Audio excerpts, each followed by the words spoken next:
نعرہ تکبیر، اللہ اکبر، نعرہ رسالت، یا رسول اللہ،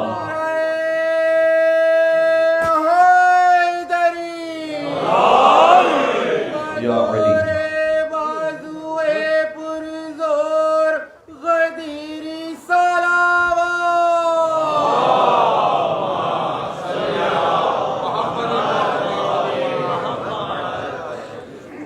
اعوذ باللہ من الشیطان الرجیم، بسم اللہ الرحمن الرحیم.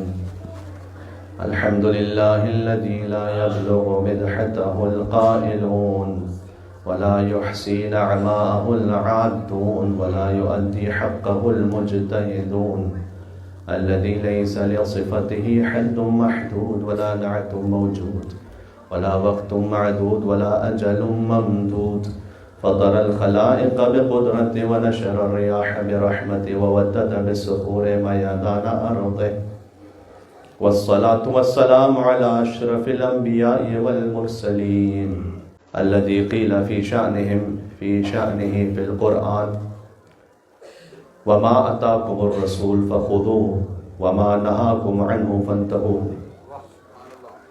وما أرسلناك إلا رحمة للعالمين وإنك لعلى خلق عظيم.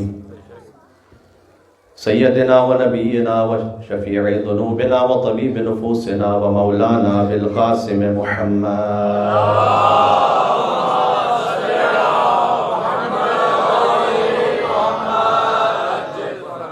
وعلى آله الطيبين الطاهرين المعصومين المظلومين سيما بقية الله في الأرضين الذين قيل في شأنهم في القرآن قل لا أسألكم عليه أجرا إلا المودة في القربى وقال ومن حاجك فيه من بعد ما جاءك من العلم فقل تعالوا ندعو أبناءنا وأبناءكم ونساءنا ونساءكم وأنفسنا وأنفسكم ثم نبتهل فنجعل لعنة الله على الكاذبين. وقال ويطعمون الطعام على حبه مسكينا ويتيما واسيرا. وقال انما يريد الله ليذهب عنكم الرجس اهل البيت ويطهركم تطهيرا. صلى على محمد.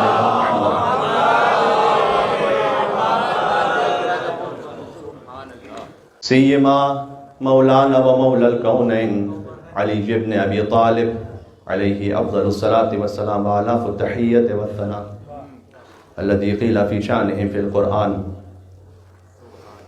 ومن الناس من يشري نفسه ابتغاء مرضات الله والله رؤوف بالعباد والذي قيل لعدوه في القرآن سأل سائل بعذاب واقع للكافرين ليس له دافع انما يريد الله ليذهب عنكم الرجس اهل البيت ويطهركم تطهيرا.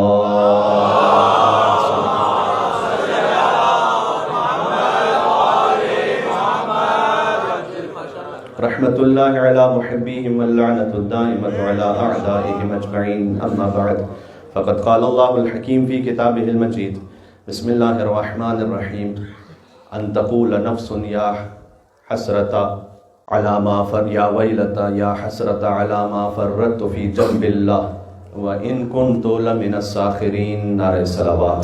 اللهم صل.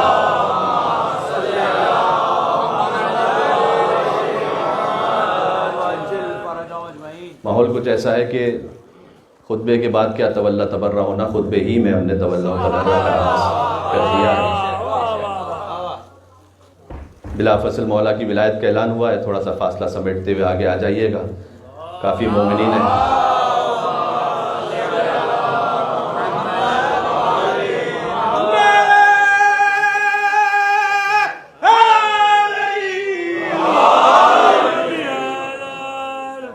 شجروں کی ہو رہی ہے تصدیق یا علی، شجروں کی ہو رہی ہے تصدیق یا علی، عید غدیر آ گئی نزدیک یا علی. یہ وہ عید ہے کہ مومن کے لیے کائنات میں اس سے بڑی کوئی خوشی نہیں ہے. مومن کی ہر خوشی اس عید کے صدقے میں. عید الفطر اس عید کے صدقے میں، عید الاضحیٰ اس عید کے صدقے میں. عید جمعہ اس عید کے صدقے میں، روز عرفہ اس عید کے صدقے میں۔ عید غدیر شیعت کا فوٹو آئیڈینٹیفیکیشن ہے۔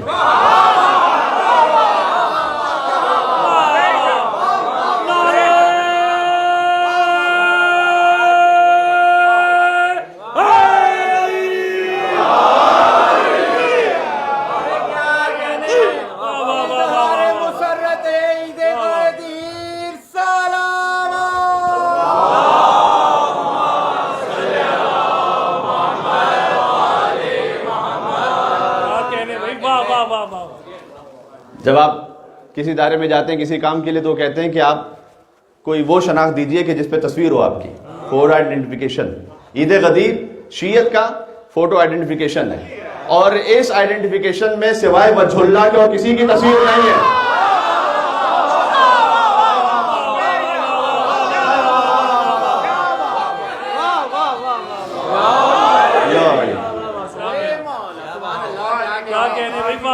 دیکھیں جب آپ غدیر کے دن صدقہ دیں، حدیث میں ہے، کل ضرور اس کا اہتمام کیجئے گا، تو کل کا دیا ہوا 1 درہم 2 لاکھ درہم کے برابر ہے۔ اس سے میں ایک لطیف استخراج یہ کر رہا ہوں مولا سے اجر کی امید رکھتے ہوئے کہ جب 1 درہم 2 لاکھ درہم کے برابر ہے تو آج آپ کا 1 یا علی کہنا 2 لاکھ یا علی کے برابر ہے۔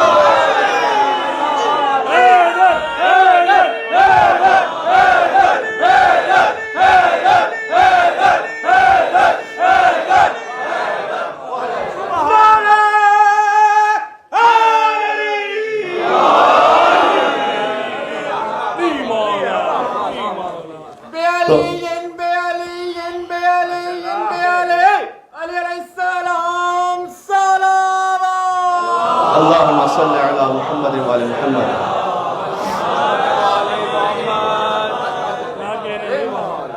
یہ حدیث جس تواتر کے ساتھ ہے،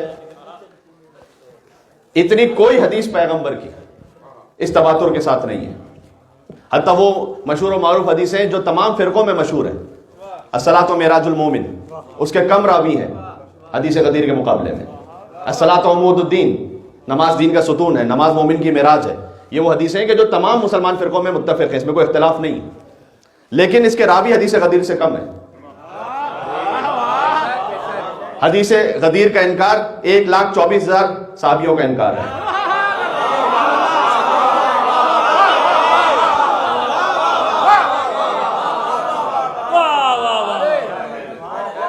لہذا علامہ امینی نے تو کی ہی محنت، یعنی انہوں نے تو 40 سال الغدیر لکھنے میں جو محنت کی کہ 11 جلدیں لکھی، اور کہا 40 سال میں نے 10,000 کتابوں کو از اول تا آخر ایک ایک حرف پڑھا ہے اس کا۔ ایک مرتبہ ہوتا ہے آپ تبرک کرتے ہیں، ورگردانی کرتے ہیں، نہیں، از اول تا آخر ان کا بیان ہے کہ 10,000 کتابوں کو لفظ بہ لفظ میں نے پڑھا ہے۔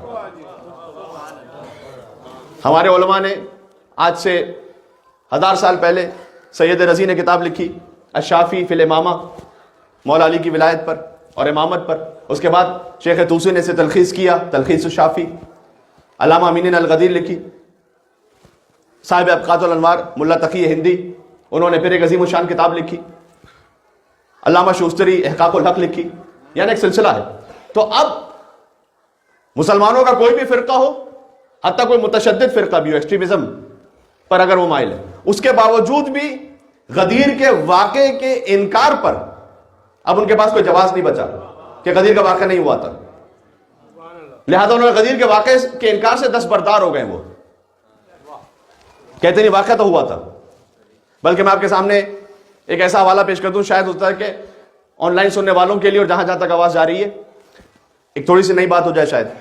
ایک ہے شیخ عبد الوہاب الطریری، جن کا تعلق سعودی عرب سے نام سے ظاہر ہے۔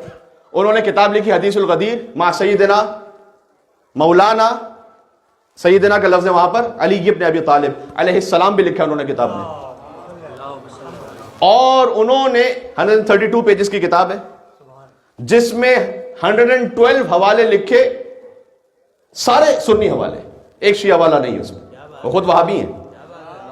بڑے انصاف کے ساتھ انہوں نے کتاب لکھی، اور انہوں نے کہا کہ اس واقعے کا انکار ممکن ہی نہیں ہے، بلکہ وہ خود وزٹ پہ جاتے ہیں اپنے ایک چھوٹے سے کاروان کے ساتھ غدیر پر، قوم غدیر، اس کی تصویریں انہوں نے اس کتاب میں شائع کی ہیں.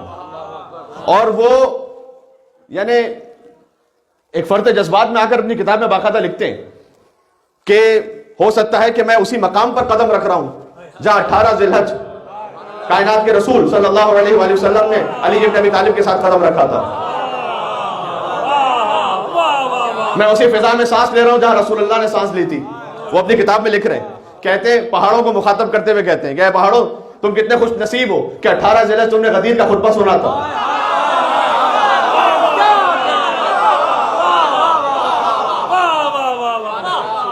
اب اس کتاب میں مشکل کیا ہے میں آگے بتاتا ہوں, لیکن وہ سب کچھ اس کو بیان کرتے ہیں اور ذکر کرتے ہیں, اور بلکہ کہتے ہیں کہ کننا اذا احب, میں اس کتاب سے اب پڑھ رہا ہوں یہ تحریر, کننا اذا احبنا یا اذا احب علی بن ابی طالب, اگر ہم محبت کرتے ہیں علی بن ابی طالب سے, نحب من یحبہ اللہ فی الملکوت الاعلی, تو ہم اس سے محبت کر رہے ہیں جس سے اللہ نے ملکوت اعلی میں محبت کی ہوئی ہے.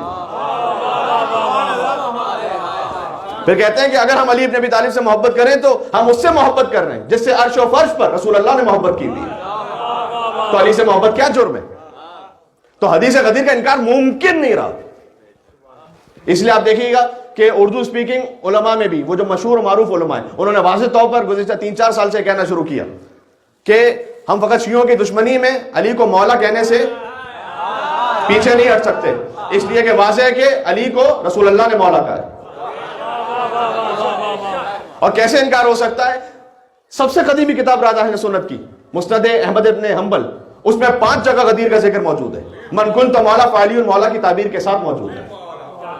لہذا حدیث غدیر کا انکار ممکن نہیں رہا. تو اب یہ شیخ عبد الوہاب طریری باقاعدہ جب وہ انٹرویو دے رہے ہیں, ان کے کچھ انٹرویوز موجود ہیں سوشل میڈیا پر, اور وہ انٹرویوز دے رہے ہیں تو ان ساری باتوں کو کہتے ہوئے کہ جب میں وہاں گیا اور غدیر خم میں میں نے دیکھا ان پہاڑوں کو, ان فضاؤں کو, زمین کو دیکھا, تو بات کرتے کرتے ان کی آواز بھرا رہی ہے.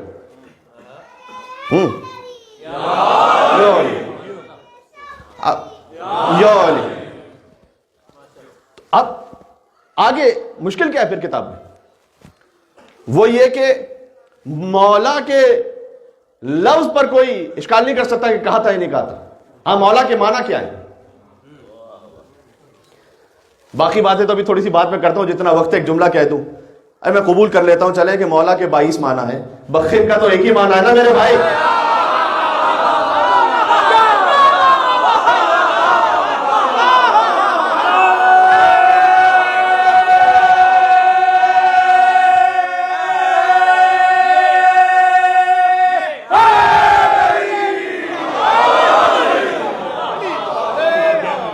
سمجھ میں آ رہی ہے؟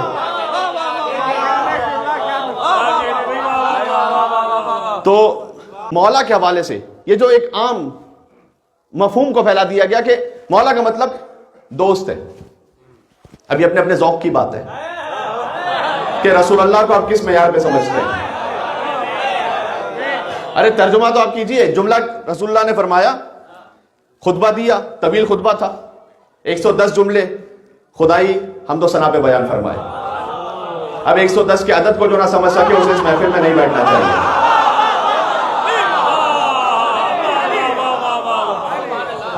110 جملے خدا کے حمد و ثنا پر ارشاد فرمائے, تقریباً 50 جملے مولا علی علیہ السلام کے فضائل پر ارشاد فرمائے, 20 جملے مزید ائمہ علیہ السلام کی ولایت پر ارشاد فرمائے, 20 جملے حضرت حجت کی حکومت پر ارشاد فرمائے, 4 مرتبہ حضرت مہدی کا نام لیا اس خطبے میں, النور و مسلوک من اللہ عز و جل فیہ, فرمایا کہ جو نور ہے وہ تیر رہا ہے اللہ عز و جل کی جانب سے میرے وجود میں, مسلوک فیہ. کل جب اعمال عید غدیر انجام دے, 2 نمازیں بھی ہیں, اور ایک نماز تو بڑی مختصر نماز ہے کہ جس میں الحم کے بعد سورہ قل هو اللہ احد ہے, اور دوسری رکعت میں الحم کے بعد سورہ انا انزلنا فی لیلۃ القدر ہے. اس وقت جو میرے ذہن میں ترتیب آ رہی ہے وہ یہی ہے, آپ بہرحال ایک مرتبہ اس کو ری چیک کر لیجئے گا. بہت مختصر سی نماز ہے, اس کے علاوہ اور کچھ نہیں, ایک مختصر سی دعا ہے. اس کے بعد اس کا ثواب اور اجر یہ بیان کیا گیا کہ وہ ایسا ہے کہ جیسے غدیر خم میں اس وقت موجود ہو کہ جب رسول اللہ نے علی بن ابی طالب کو بلند کیا تھا.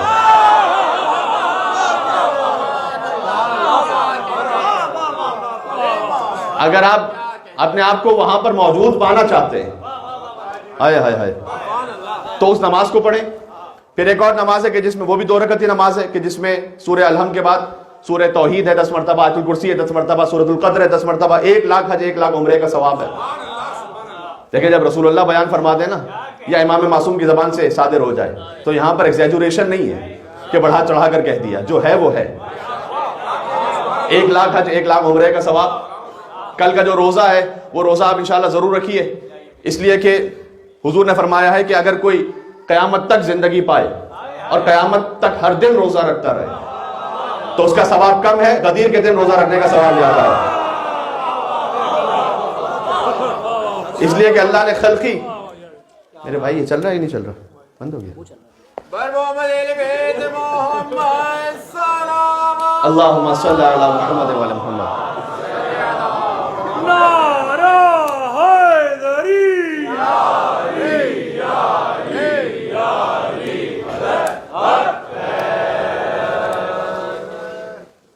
ورکنگ ڈے بھی ہے کل اور نیاز مادی و معنوی دونوں کا اہتمام ہے, اس لیے زیادہ طولانی گفتگو ہے نہیں. بہرحال حضور نے خطبہ طویل دیا تھا, سخت ترین دھوپ تھی, لیکن سخت ترین دھوپ کے باوجود گرمی کم تھی, علی کے فضائل زیادہ تھے.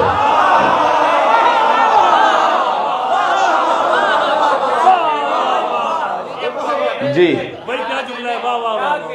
غدیر خم سجایا جا رہا ہے, کوئی وعدہ نبھایا جا رہا ہے, پسینہ آ گیا ہے ایڑیوں تک,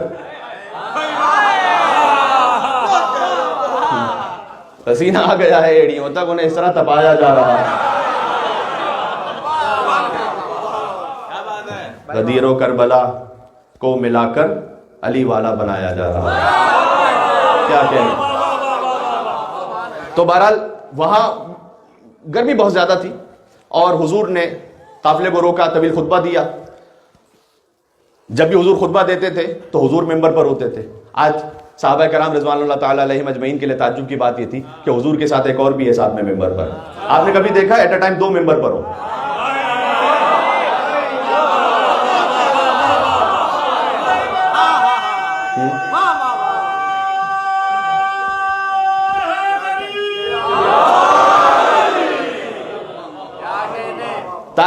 تعجب محسوس ہوگا نا بہت کہ کسی گفتگو میں ایٹ اے ٹائم 2 ممبر پر ہو.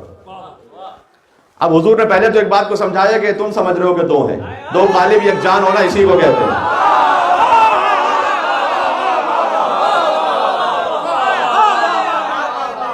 علماء کی تعبیر ہے کہ جب حضور نے بلند کیا ہوگا علی ابن ابی طالب کو, تو اگر آپ ویسے کسی بچے کو اٹھائیں تو کچھ بچے کا عکس بھی آ رہا ہوگا, لیکن وہ اٹھانے والا ہے اس کا عکس بھی آ رہا ہوگا. لیکن اگر کوئی کسی جوان کو اٹھا لے تو پھر وہ جوان نظر آ رہا ہے, اٹھانے والا غیبت میں چلا گیا. حضور نے سمجھایا جب میں نظر نہ آؤں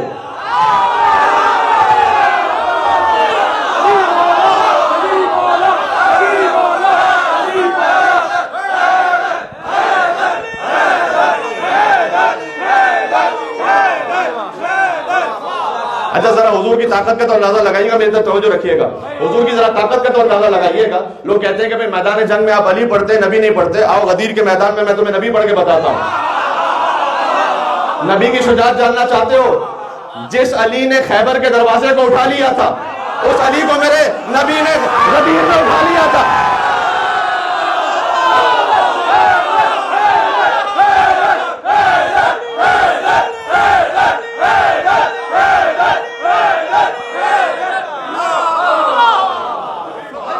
بات واضح ہو رہی ہے. خطبہ دیا حضور نے, اور میں چاہتا ہوں شاید ہو سکتا ہے کہ آپ اب تک مختلف جو کہ پلیٹ فارم پہ گفتگو ہوتی رہتی ہے اور کئی سالوں سے غدیر پہ بات ہو رہی ہے, تو 12, 13, 14 ہمارے جشن عید غدیر سن چکے ہو, لیکن میں چاہ رہا ہوں کہ ہر جشن میں کوشش یہ ہوتی ہے کہ 80-90% باتیں کم سے کم کچھ نہیں آ جائیں جو اب تک نہ بیان ہوئی ہوں. تو حضور نے جب خطبہ دیا تو خطبے میں اس کی بائفرکیشن میں نے پیش کر دی, اور پھر ایک وقت آیا کہ جب شمس الضحیٰ نے بدر الرجا کو ہاتھوں پہ اٹھایا اور فرمایا کہ من کنت مولا فعلی المولا.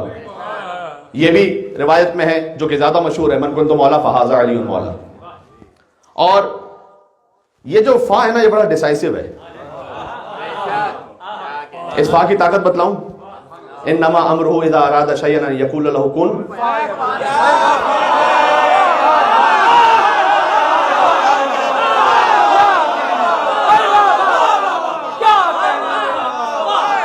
یہ فا کی طاقت سمجھ میں آ رہی ہے؟ آیت پھر پڑھو، انما امرہ اذا اراد شیئا ان یقول لہ کن فیکون. جب خدا کسی شے کا ارادہ کرتا ہے تو وہ کہتا ہے کن فیکون.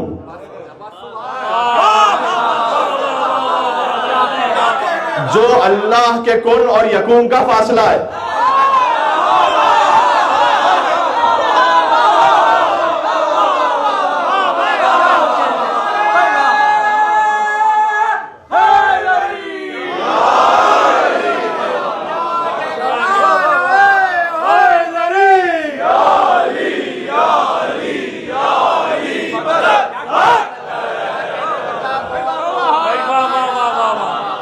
غدیر کا جشن تو ایسے ہی پڑھا جائے گا میرے بھائی. آج کے دن مسکرانا بھی عبادت ہے. اگر مسکرا کر دیکھ لو تو مسکرانا بھی عبادت ہے. اس خاطر کہ غدیر کی خوشی ہے، اس میں مسکرا جائیے، وہ بھی عبادت ہے.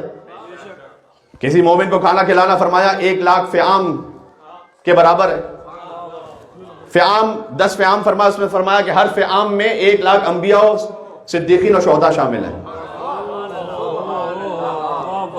بات واضح ہو رہی ہے؟ اب حضور نے بلند کیا اور کہا من کنت مولا فہذا علی المولا. جو اللہ کے کن اور فیکون، یکون کے درمیان کی فا ہے نا، ویسے ہی مصطفیٰ اور مرتضیٰ کے درمیان کی فا ہے. یاد رہے گا جملہ.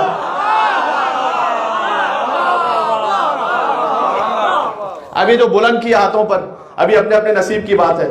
کچھ کو غار میں سانپ بھی نظر آ جاتا ہے، کچھ کو غدیر میں ہاتھ بھی نظر نہیں آتا.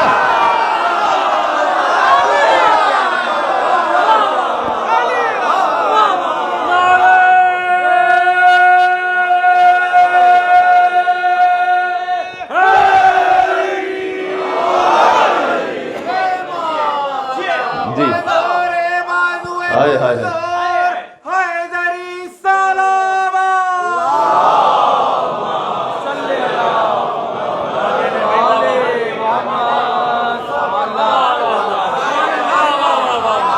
کیا کمال کی سماعت ہے میرے بھائی.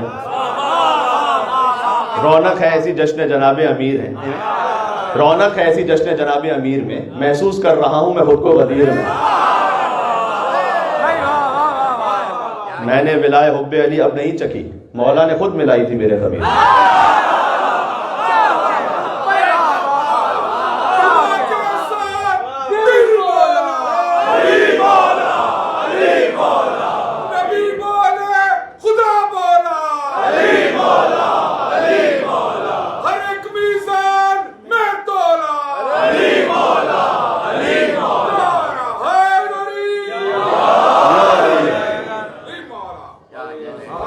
ہاتھوں پہ بلند کیا من کنت مولا فہذا علی المولا. یہ فا سمجھ میں آ گئی. انما امرہ اذا اراد شیئا ان یقول لہ کن فیکون. تو آج غدیر کا ذکر کرنے کی اس قوت سے ضرورت کیا ہے؟ 14 سال پہلے کا واقعہ مولانا صاحب آپ کیوں دوہرا رہے ہیں؟ اس لیے کہ آج ہم کہنا چاہتے ہیں من کنت مولا فہذا مہدی مولا.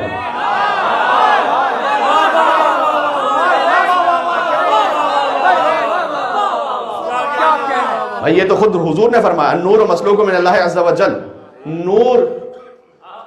نور مسلوکن تیر رہا ہے من اللہ ہے، اللہ کی طرف سے، عز و جل جو عزیز ہے اور جلیل ہے، فیہ مجھ میں. حضور نے کہا ثم فی علی ابن ابی طالب، مجھ سے جائے گا یہ نور علی ابن ابی طالب. ثم فی النسل الی المہدی، اس کے بعد علی کی نسل میں جائے گا کہ جو مہدی تک ہے. یہ حضور نے فرمایا.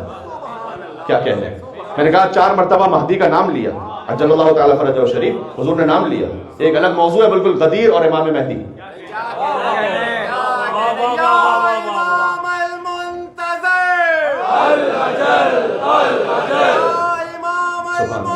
بات ختم ہو گئی اس کو.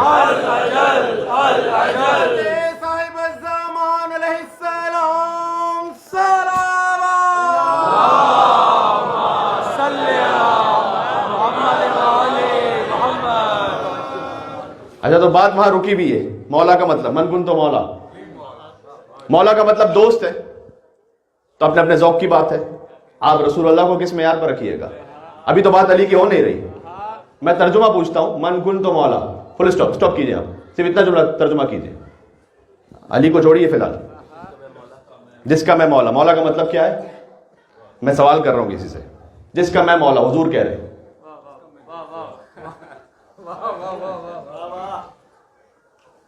یعنی آپ حضور کو حاکم، آقا، مولا کے مرتبے پر رکھیں گے جیسے کہ ہم اس پہ فخر کرتے ہیں.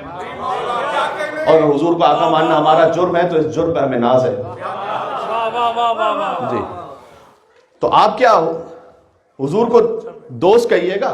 من کنت مولا، یعنی وہ نبی ابراہیم علیہ السلام جو نبوت میں حضور سے کمتر نبی ہیں، ان کا دوست تو اللہ ہو.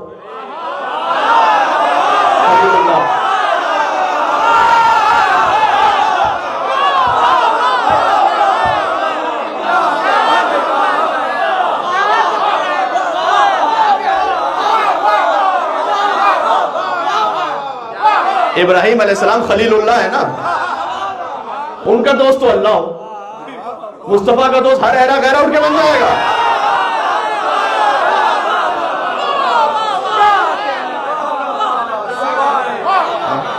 مصطفیٰ کا دوست کوئی بھی بن جائے گا. جی من کنت فقط اس کا ترجمہ کیجیے. آج کل تو ترجمہ کروانا بڑا آسان ہو گیا، گوگل ٹرانسلیٹ.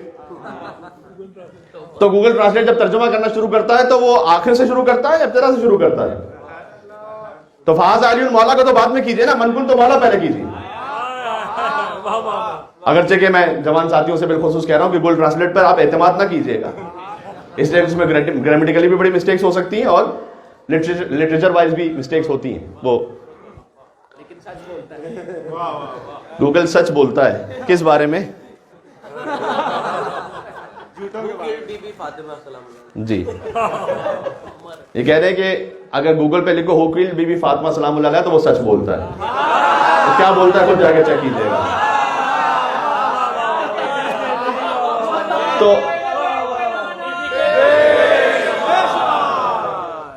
علامہ اقبال کا کسی نے مجھے شعر بھیجا گوگل ٹرانسلیٹ کے ساتھ. یہ ریسنٹلی بات ہے. یہ کائنات ابھی تک ناتمام ہے شاید کہ آ رہی ہے دمادم صدائے کن فیکون. وہ ناسا کی جو لیٹسٹ ڈیولپمنٹ ہے اس تناظر میں بھی اس کو دیکھیے گا کہ یہ کائنات ابھی تک ناتمام ہے شاید. جب آپ کی کیپیسٹی یہ ہو کہ آپ 37 بلین لائٹ ایئرز کے فاصلے تک دیکھیں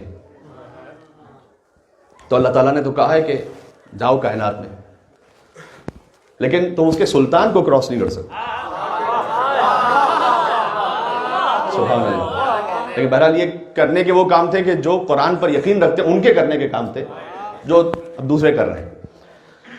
تو بہرحال عرض فقط یہ ہے کہ یہ کائنات ابھی تک ناتمام ہے شاید کہ آ رہی ہے دمادم صدائے کن فیکون. اب اس کا گوگل ٹرانسلیشن نیچے لکھا ہوا تھا کہ دس یونیورس، میں لفظ بلفظ ترجمہ کر رہا ہوں جو وہاں لکھا ہوا تھا، this universe is still incomplete, perhaps the voice of mother-in-law is coming.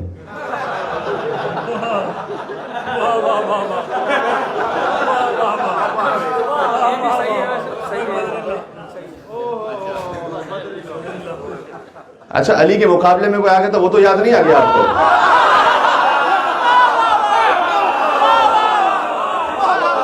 بھائی اسی لیے تو اونٹ پر ولایت کا اعلان کیا تھا.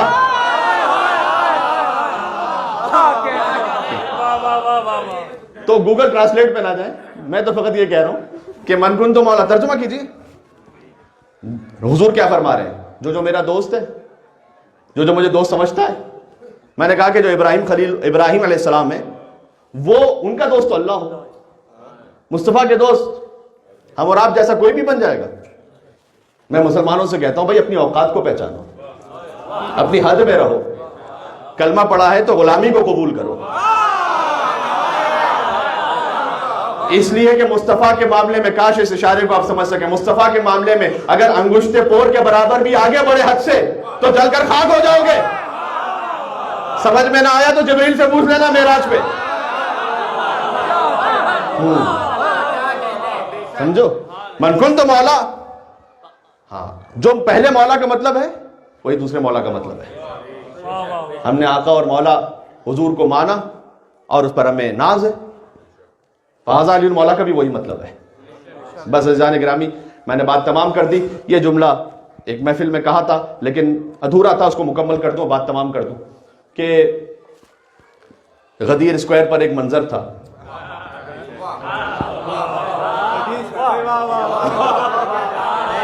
جو میرے ساتھ چل سکتے ہیں وہ بولیں. ایک محفل سج رہی تھی جس کا بانی اللہ تھا. اس محفل کے خطیب محمد مصطفیٰ تھے اور اس محفل کا موضوع علی ولی اللہ تھا. کلمہ پورا ہو گیا بھائی.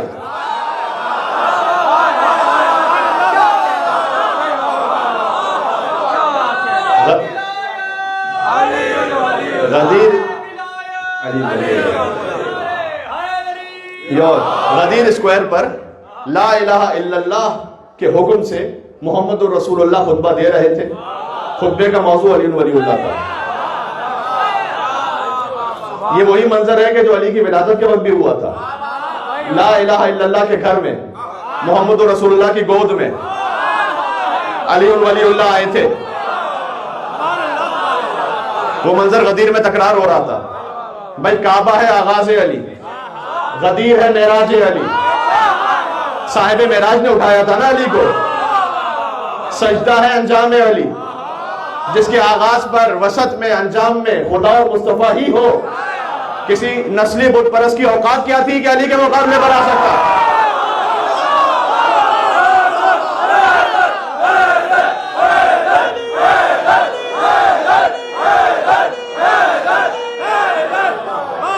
جی بات تمام ہو گئی.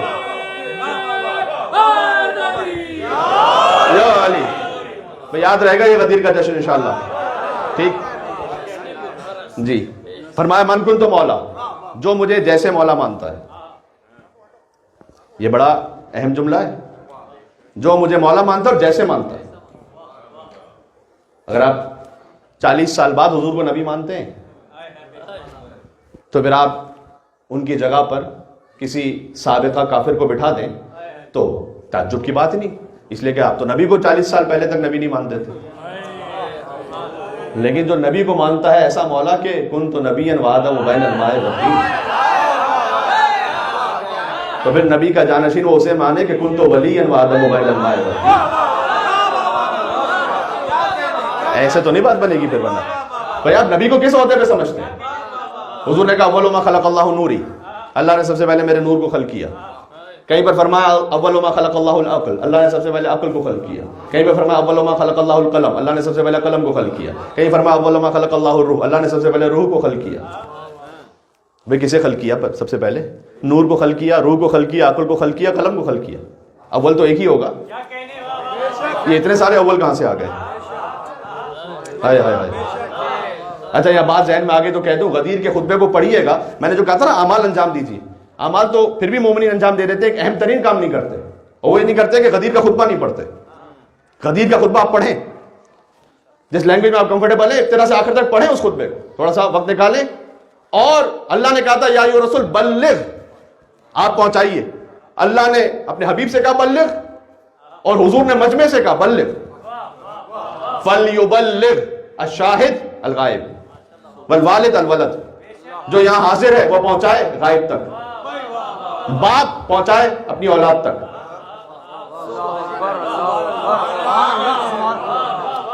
ہر وہ شخص کے جو اپنی اولاد کو اپنی اولاد سمجھتا ہے اسے چاہیے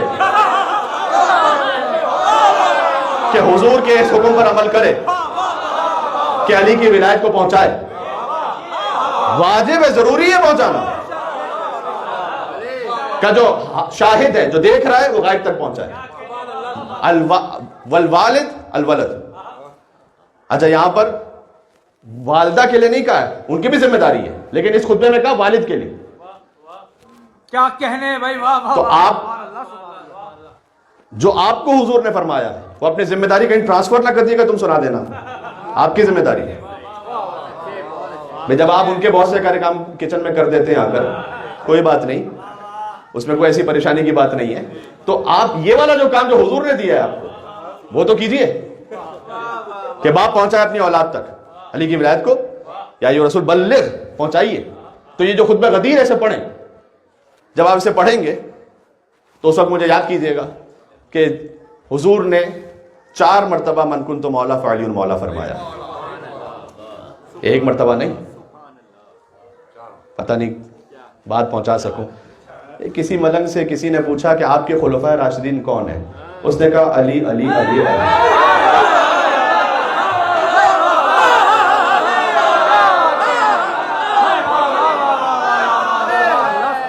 4 مرتبہ فرمایا. بات تمام ہو گئی.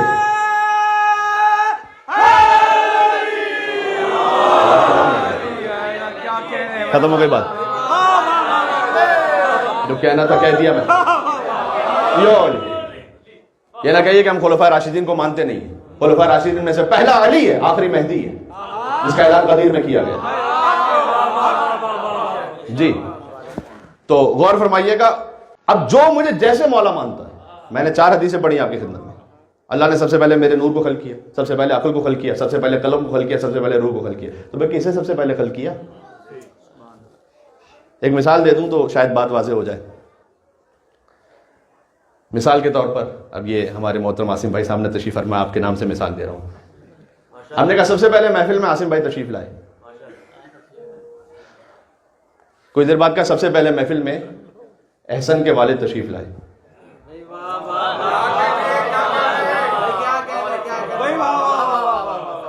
کچھ دیر بعد کہا کہ سب سے پہلے محفل میں ثنا خان تشریف لائے. تو شخصیت تو ایک ہی ہے نا، نسبتیں بدل رہی ہیں.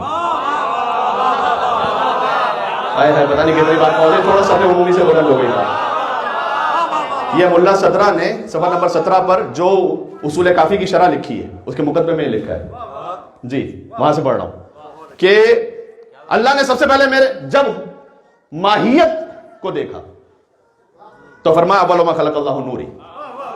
اللہ نے سب سے پہلے میرے نور کو خلق کیا.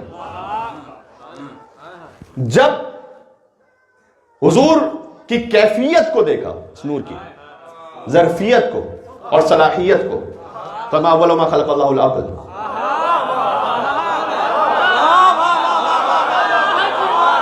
پتہ نہیں کتنی بات پہنچ رہی ہے بھائی. میں من کو تو مولا سمجھا رہا ہوں یہاں پر. سمجھ ماری بات. جب حضور کے علم کو دیکھا اول ما خلق اللہ القلم. جب اپنی طرف نسبت کو دیکھا اول ما خلق اللہ روح. اللہ نے سب سے پہلے اپنی روح کو خلق کیا. ماہیت کو دیکھا فرمایا نور کو خلق کیا. کیفیت کو دیکھا فرمایا عقل کو خلق کیا. نسبت علم کو دیکھا فرمایا قلم کو خلق کیا. اللہ سے اپنی نسبت کو دیکھا فرمایا اللہ نے سب سے پہلے اپنی روح کو خلق کیا. اور جب نسبت، کیفیت، ماہیت، صدقیت کو ایک ساتھ دیکھا تو کبھی حامد کا، کبھی محمود کا، کبھی محمد کا. یہ ہے من کنت مولا. جو مجھے ایسے مولا مانتا ہے فہذا علی مولا.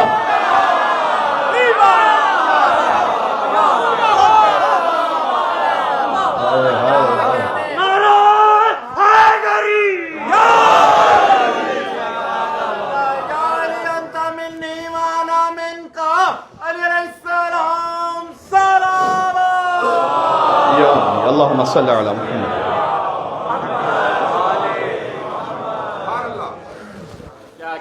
ایک جملہ اور سن لو گے مجھ سے بس. میں چاہتا ہوں کہ ذرا خاص اہتمام سے جشن ختم ہو. یہ آیت تھی یا ایھا الرسول بلغ ما انزل الیک من ربک. ہزاروں نکات اس میں رہ گئے، پھر کبھی اور سے انشاءاللہ. دوسری آیت تھی غدیر کے سلسلے میں الیوم اکملت لکم دینکم.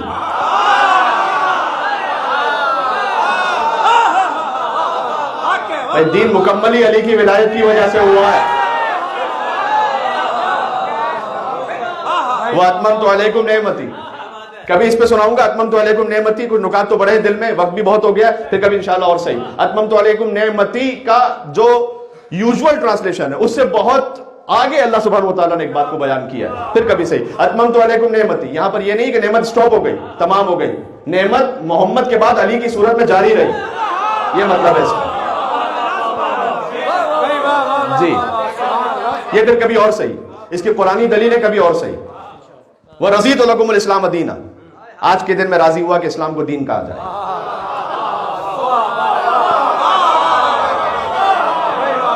یہ اتنی آسانی سے گزرنے والی بات ہی نہیں. آج کے دن میں راضی ہوا کہ اسلام کو دین کہا جائے. اسلام اچھا اسلام سے اللہ اس وقت راضی ہے جب علی کی ولایت ہے. اسلام کو دین اس وقت کہا جائے گا جب اس میں علی کی ولایت ہے. اس سے اللہ راضی ہوگا. آخری جملہ بالکل کہنے لگا ہوں, میرے ساتھ دینا اس وقت. جس سے اللہ راضی ہو اسے رضی اللہ کہتے ہیں. جس دین میں علی کی ولایت ہے اس سے اللہ راضی ہے. اس دین سے اللہ راضی ہے جس میں مولا علی کی ولایت کا اعلان ہے. یعنی دین رضی اللہ اس وقت بنتا ہے جب علی کی ولایت ہو. علی کے بغیر دین تو رضی اللہ نہ بنے, آپ خان رضی اللہ بنیں گے.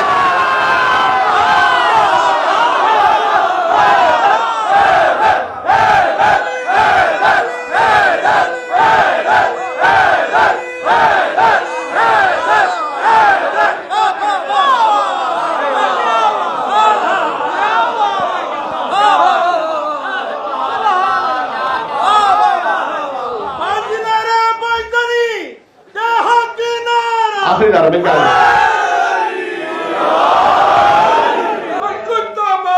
علی علی علی علی علی علی علی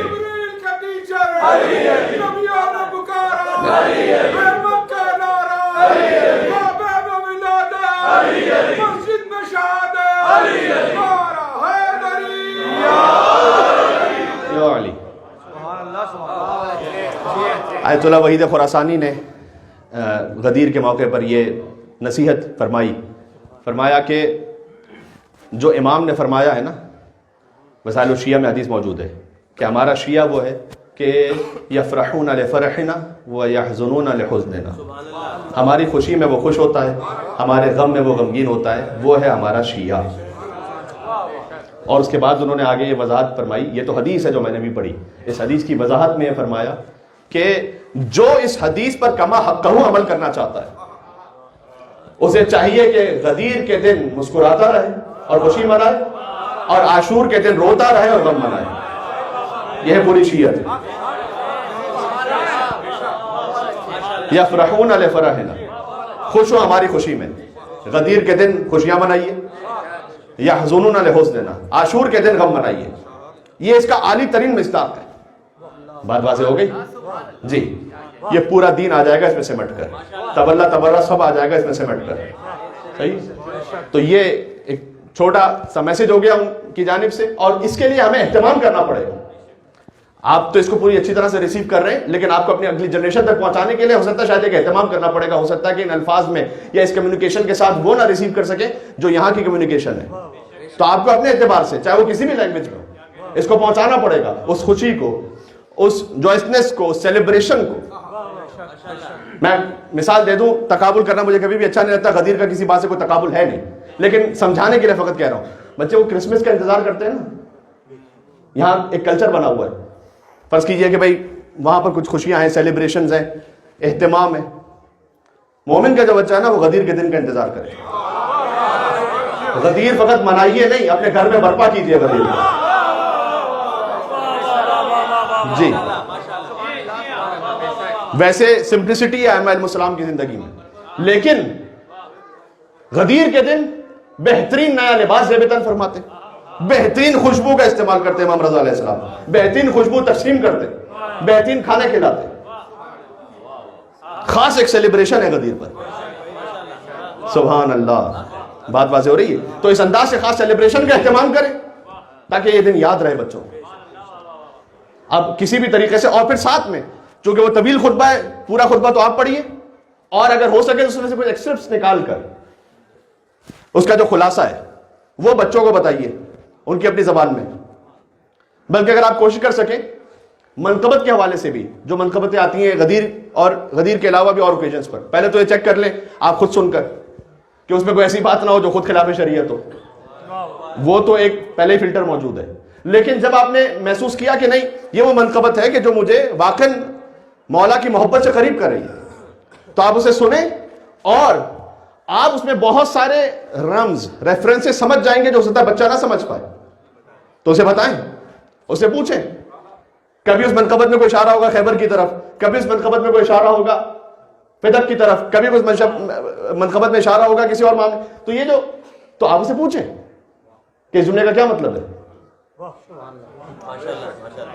کبھی نہ حتیٰ بعض اوقات مولا کا لقب ایسا منقبت میں استعمال ہوتا ہو سکتا ہے بچے کو نہ پتا ہو کہ یہ لقب ہے مولا کا. تو یہ کس کے بارے میں بات کی جا رہی ہے؟ بات ہو رہی ہے. یہ ہے غدیر کو برپا کرنا، اہتمام کرنا.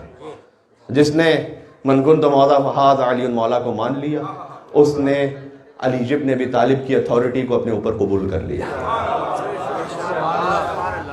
بعض اوقات جملہ یہ کہا جاتا ہے کہ اپنے اوپر اپنے سے زیادہ علی کا حق قبول کر لیا.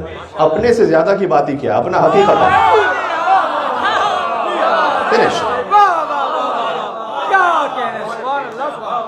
جس نے غدیر کو مانا اس نے اپنے اوپر صرف علی کے حق کو تسلیم کر لیا. یہ جملہ اپنے مال پر، اپنے نفس پر، اپنی اولاد پر، اپنے اہل و عیال پر. بات واضح ہو گئی؟ بس یہ ہے غدیری ہونا. اللہ سبحانہ وتعالی آپ کو اور ہمیں ہمیشہ نسلوں تک اور قیامت تک نسلاً بعد نسلیں غدیری عقیدے پر رکھے، سقیفائیوں سے دور رکھے. ہمیں اس غدیری حکومت میں سانس لینا نصیب فرمائے. ربنا تقبل منا انك انت السميع العليم بجاء محمد وآلہ الطیبین الطاہرین.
حق دے